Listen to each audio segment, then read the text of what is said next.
I just poured this coffee on my floor. The carpet was clean, but now it's dirty, isn't it?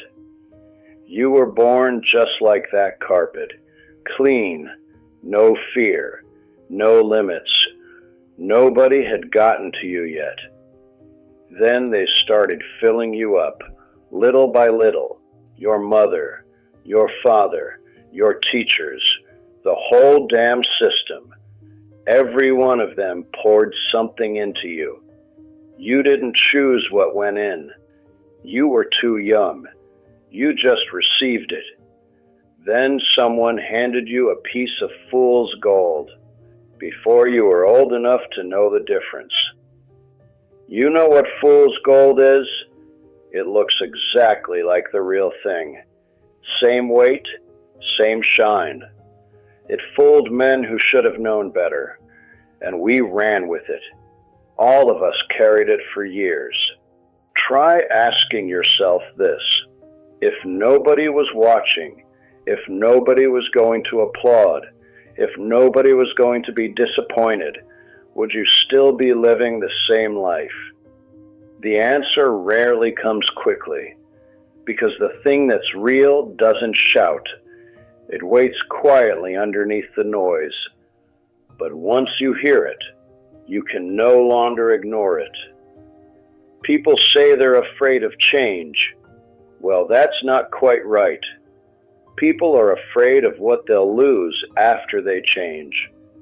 That's why they hold on so tight to the fool's gold.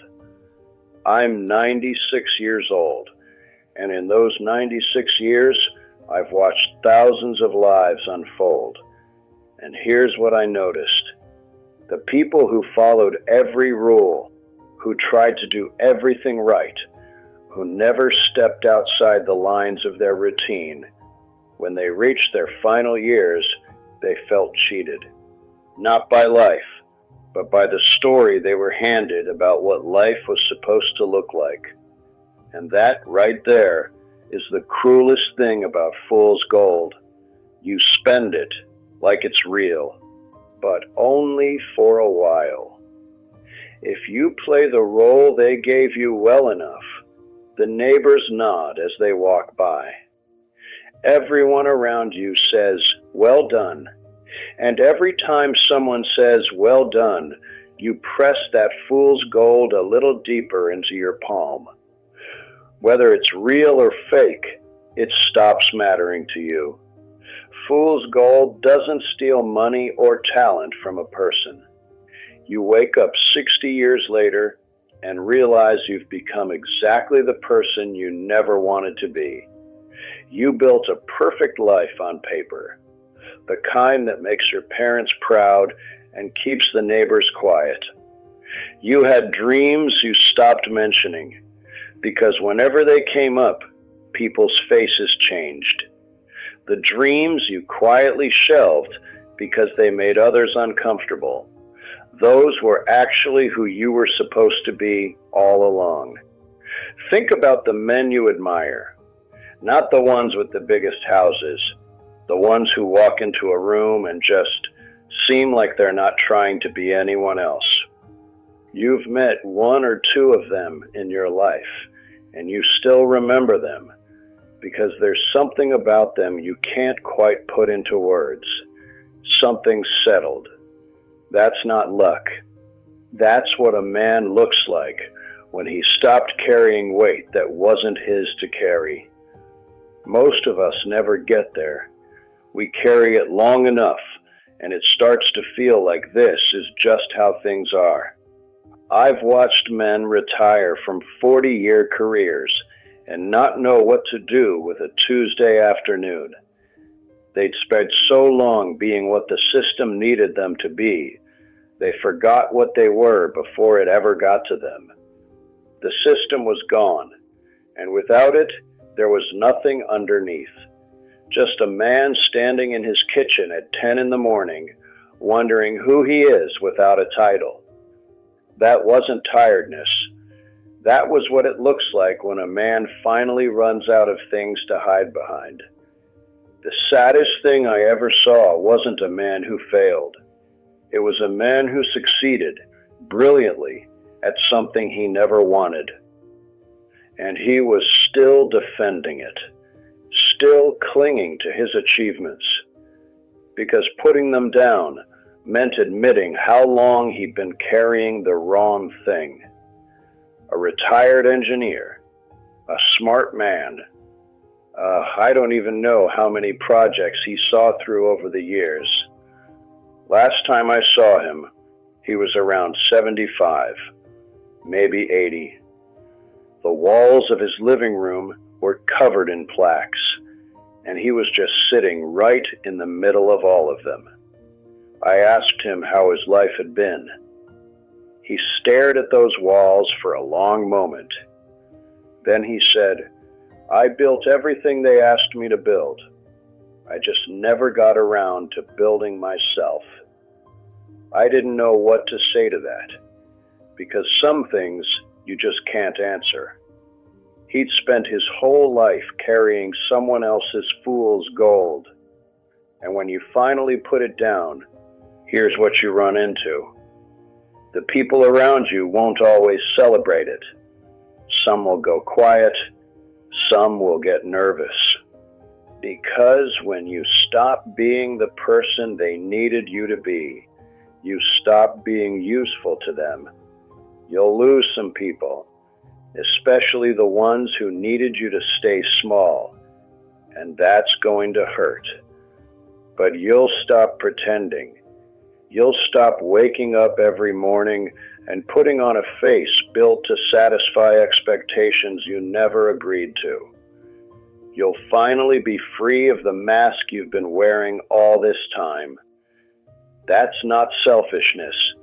That's what it looks like when a person finally comes back to themselves. Real gold is not a destination. Real gold is the morning when you wake up and feel like the day belongs to you. I've seen people get to that feeling. Not often, but sometimes. Something changes in them. They stop rushing. They stop explaining themselves.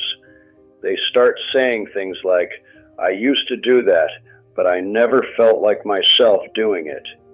It felt like I was living somebody else's life." Just like that, calm and quiet. Like a man who finally found the right key and doesn't need to kick the door down anymore. That's not enlightenment. It's just a person living inside their own life for the first time. You caught a glimpse of that when you were young. Then life got louder. That glimpse got buried under years of reasonable decisions. It didn't disappear. It's still there, sitting quietly underneath everything they poured into you. The world is going to spend your whole life trying to convince you that the gold they handed you is the only gold there is. It isn't.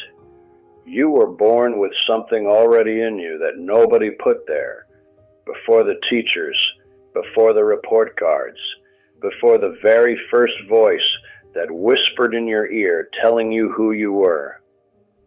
Most people never find out what that something is. They get too busy carrying somebody else's gold and never make time for their own lives. I'm 96 years old. You want to know what the world looks like from here? Titles stop mattering. The car, the size of the office, none of it satisfies you the way you thought it would. None of it feeds you when you're hungry for something you can't buy. That's the thing about fool's gold. It makes you rich, it just doesn't feed you.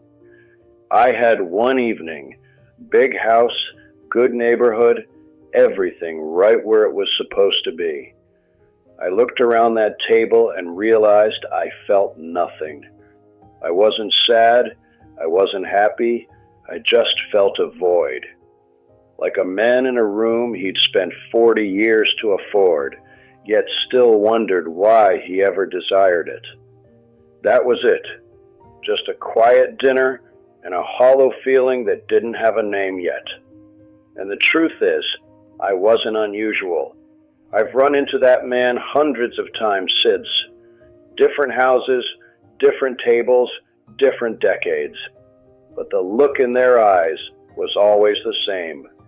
The look of someone who got exactly what they were told to want, and then just sat there, waiting to feel something that never quite arrived. Maybe not at a dinner table.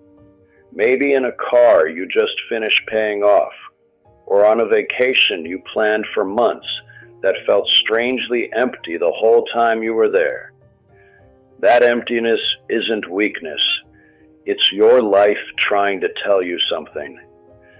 And the moment most people hear it, they change the subject. Don't change the subject. And one morning is going to come, maybe sooner than you think. You'll sit down and look at everything you built, everything you earned, everything you lost, and everything the people around you said you should want. And you'll feel it, that quiet, that particular hunger. That's not failure. That's the first